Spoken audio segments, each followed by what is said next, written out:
फक्त 2 साहित्य वापरून उपवासाचं प्रीमिक्स बनवणार आहोत आणि या प्रीमिक्सपासून आपण वेगवेगळ्या प्रकारचे पदार्थ बनवू शकतो. पण मी आज तुम्हाला या प्रीमिक्सपासून आप्पे बनवून दाखवणार आहे. तर चला रेसिपीला सुरुवात करूया. आपण उपवासासाठी प्रीमिक्स बनवणार आहोत. या प्रीमिक्सपासून तुम्ही इडली, डोसा, आप्पे, ढोकळा काहीही बनवू शकता. आयत्या वेळेस काही तुम्हाला बनवून खायची इच्छा झाली तर अगदी 10 मिनिटात बनणारी आपली ही रेसिपी आहे. पण मी तुम्हाला आज ह्या प्रीमिक्सपासून आप्पे बनवून दाखवणार आहे. तर हे प्रीमिक्स कसं बनवायचं आणि यासाठी काय काय सामग्री लागणार आहे ती दाखवते. सर्वात अगोदर आपल्याला 1 वाटी भगर लागणार आहे. ही भगर हे बघा आणि पाव वाटी साबुदाणे. आता हे दोन्ही आपल्याला मिक्सरमधून बारीक असं वाटून घ्यायचं आहे, रवाळ असं. इथे मी मिक्सरचं भांडं घेतलेलं आहे. मिक्सरचं भांडं अगदी कोरडं असलं पाहिजे.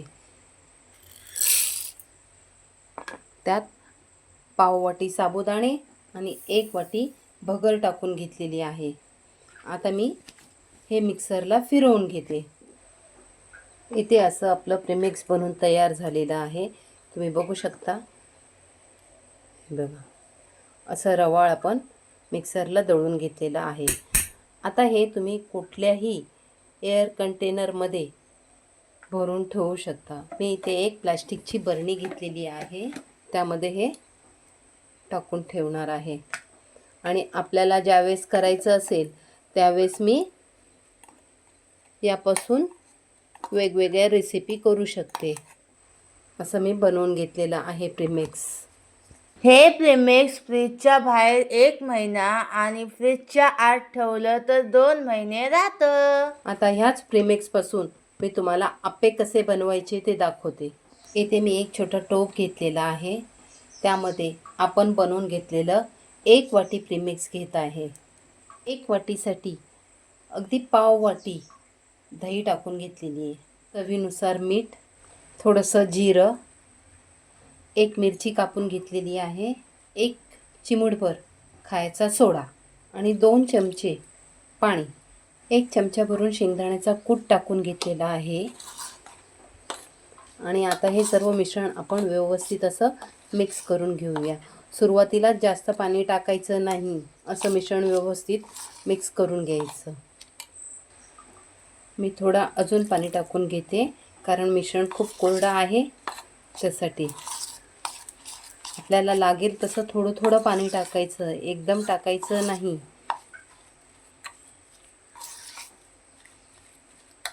असं व्यवस्थित मिक्स करून एक 5 मिनिटासाठी आपण ह्याला झाकून ठेवूया. त्याने साबुदाणे आणि भगर व्यवस्थित आतमध्ये फुलली जाते, म्हणून 5 मिनटं. आता आपण झाकून उघडून बघूया. हे बघा सर्व मिश्रण कसं फुलून आलेलं आहे, कारण आपण सुरुवातीला पाणी कमी टाकलेलं. आता आपण ह्यामध्ये थोडंसं पाणी टाकून घ्यायचं